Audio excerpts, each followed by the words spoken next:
Today is August 10th, 2023. I am in no mood to show my face, to show what I'm going through because of this New York Yankee season. I'm not doing it. I'm sorry. Hello, everyone. Welcome to Planet of NY Sports, where here we talk Giants, Jets, Knicks, and Nets, and the sorry excuse for New York baseball being the Yankees and the Mets. Today, we will be talking about the Yankees losing a series to the lowly Chicago White Sox. All right, let's get into it. And it's probably, don't worry, this video will not be very long. I'm not going to bore you with stats because flat out, this team sucks. This team sucks. I'm not going to bore you with a lot of stats here, go into it too much. You can see, we all know what happened with Aaron Boone. Aaron Boone became a meme after his imitation of his umpire. So we can go to yesterday's game on Wednesday. The Yankees need to win the series against the Chicago White Sox. We can watch the video right here. I have it up for everyone. But so we're facing Mike Clevenger. All right, we decide to start Ian Hamilton, which, okay, yeah, Severino is cooked. Severino is cooked. But what do the New York Yankees decide to do? They say, hey, wait a minute. If he's so bad in the first inning, maybe he'll be okay in the second inning. Take the pressure off of him. Well, guess what? 4 earned runs for Luis Severino. You can see it right here. Gone. Severino is still getting tattooed. He literally said it himself. He is having his worst year as a pitcher. And this is not good for the Yankees. And also, I would like to bring up real quick here. The Yankees, in my opinion, the Yankees starting rotation has been disappointing. Now, you're probably looking at me and saying, oh, Cole's having a good year. How can you say that? Well, here's a stat I'll give you. So in 2021, they ranked 9th in rotation ERA, 7th in F4, and they were a huge factor in why this team still won 90 games with a mediocre offense. In 2022, they ranked 4th in rotation ERA, 10th in F4, and they were dominant through like the first 3 months of the season, and they were off to a historic start last year. Now, when you look at this year, they let Talion walk. Okay, you replace him with Carlos Rodon, who was probably one of the, best pitchers on the free agent market. All right, you pick him up, boom. So now your rotation projected coming into this year was Cole, Cortez, Severino, Rodon, and Montas. Montas hasn't even pitched this year. Through 115 games, the rotation is currently ranked 18th in ERA and 26th in F4, and this is in spite of Garrett Cole having a great Cy Young season and putting this rotation on his back. Yes, and I know that there's injuries but Cole is the only pitcher that hasn't spent any time really on the injured list. And he's only accounted for like roughly 25% of total innings pitched and over 50% of their overall quality starts. 50%. If you're getting 50% of your quality starts from one guy, that's a telltale sign. That is a telltale sign. Like I said, Rodon has been injured for this whole entire season, and he's been garbage when he's pitched. He's been garbage. Now, next year, if he's fully healthy, I'll be hyped for the guy. I'll be hyped for him. All right, fine. Fully healthy Rodon, I'll be hyped I'll be hyped. But this season is a wash for Carlos Rodon. I already talked about Severino. Severino's, if not I think he is at this point. He's the worst starting pitcher in baseball. He is. It's that simple. Let's look at Domingo Germán. What an up and down season. What an inconsistent year for Domingo Germán. Perfect game. The first since King Felix years ago. and he is now going to rehab. He was arguing with teammates, making fun of Ron Marinaccio, TVs being smashed, apparently arguing with Aaron Boone. This guy's done for the year. He's done. This and Nestor, he can't pitch deep into games. I'm going to say that. He's come back. He had a nice start against Houston. All right, fine. But like I said, he struggles deep into games. Clark Schmidt, I will give Clark Schmidt some credit here. But he wasn't great in like the first 6 or 7 starts, and he kind of hurt the team over that stretch. I remember a lot of us were saying, oh, Clark Schmidt needs to go back to the bullpen. Now it's looking like, oh, Clark Schmidt is one of your more reliable starters, which is, not a good thing to have. It's not. The New York Yankees are a mess. They are a mess.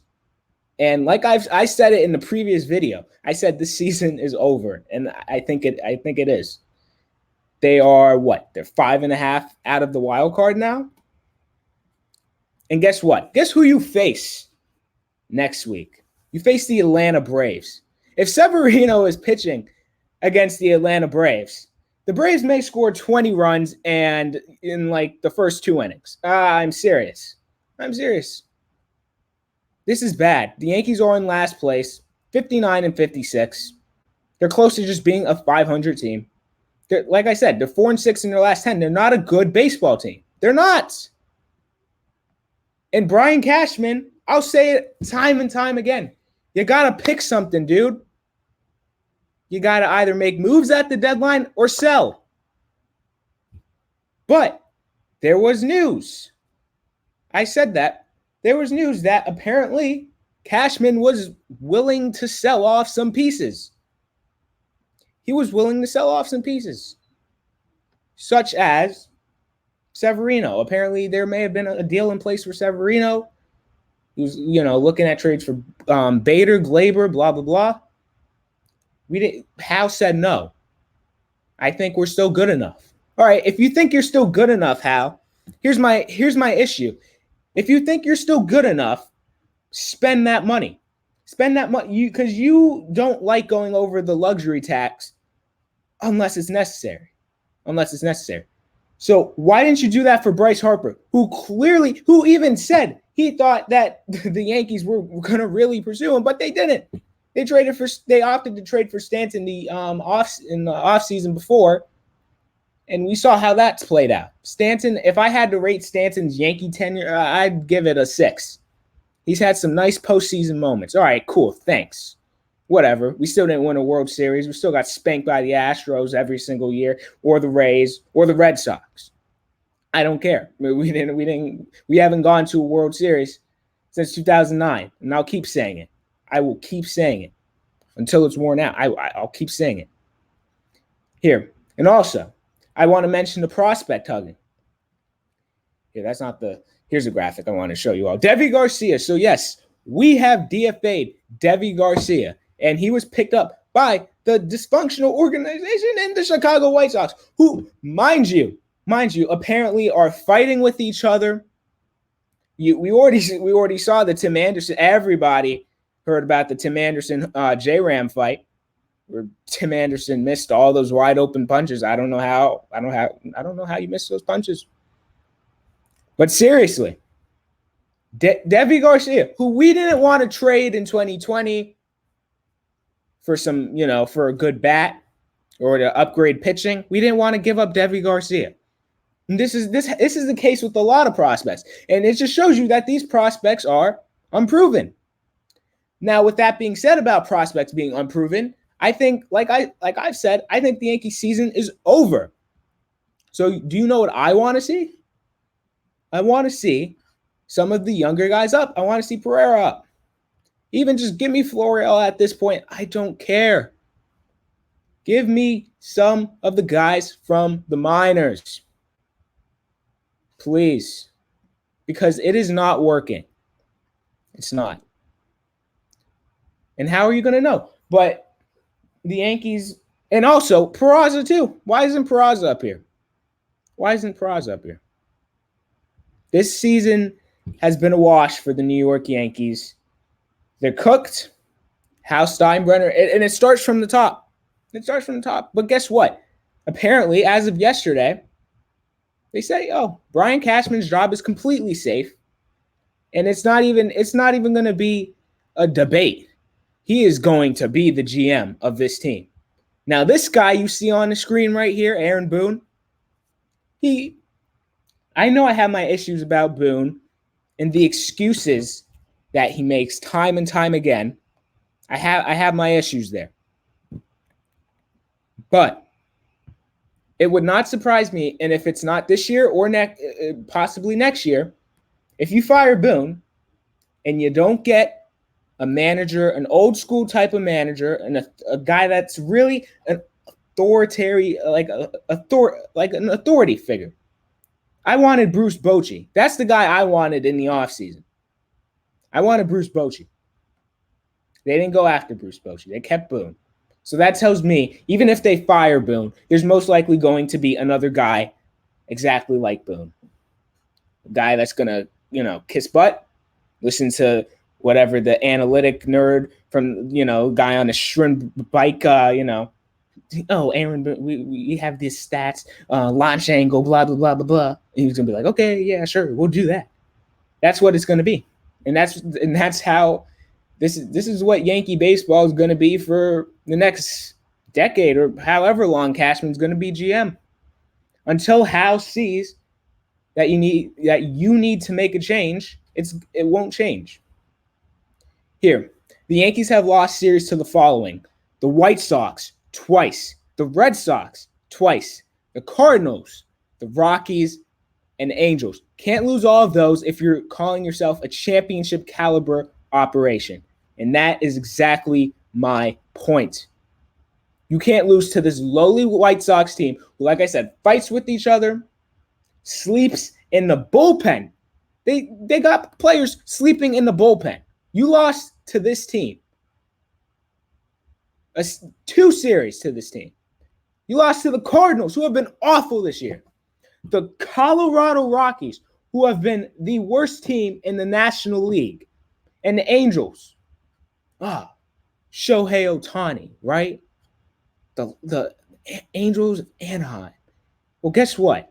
The Angels are 3-7 in their last 10. I don't care. The Yankees are cooked. Brian Cashman will still be GM. And also, we have this. The Yankees did this in a 3-game series against the lowly White Sox. 38 strikeouts, 3 for 26 with runners in scoring position, 29 runners left on base. They lost 2 of 3. And also, I just want to give us a stat up here too that wasn't mentioned. This includes that 17 strikeouts in our only win. In our only win against the Chicago White Sox this series, we still had 17 strikeouts. You're not going to beat an average team or better. Luckily, the White Sox are below average. You're not going to beat them with 17 strikeouts. But guess what? Nothing is going to change because there's no accountability. And I will give you exactly what Brian Cashman and Hal are going to say. Well, we had our injuries. We had other issues. We're going to run it back. We had Nestor was hurt. That was big. Judge, obviously. Judge. Mr. Big Chunk. That was, you could have won some games there. And this is coming from the same team who basically says, oh, we basically won the World Series or basically got to the World Series in 2017 because, the Astros cheated. This is the same team that says that. Full of excuses. And, hey, the postseason is a crapshoot, blah, blah, blah. We're going to run it back. And, folks, things are not going to change for the New York Yankees unless you stop going to the games, getting those crappy hot dogs and hamburgers. It's not going to change. It's not going to change. But it's not, because you have the casual fan.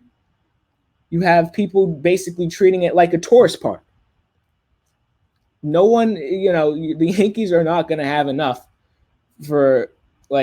fans for, to say, oh, yeah, we're not going to go to the games anymore. That you're not going to see that. If you can all do me a favor, hit that like button, hit that subscribe button. I'm sick and tired of the Yankees. This is most likely going to be the last Yankee video of the year. As long as things stay like this, we will be, like I said, we're going to start researching some training camp stuff, preseason. We're getting into football season, baby. I would have never thought I would be saying this in August, but that's just where we are at this point with the Yankees and the Mets. So if you can all do me a favor, hit that like button, hit that subscribe button. We'll see you all in the next video. Peace.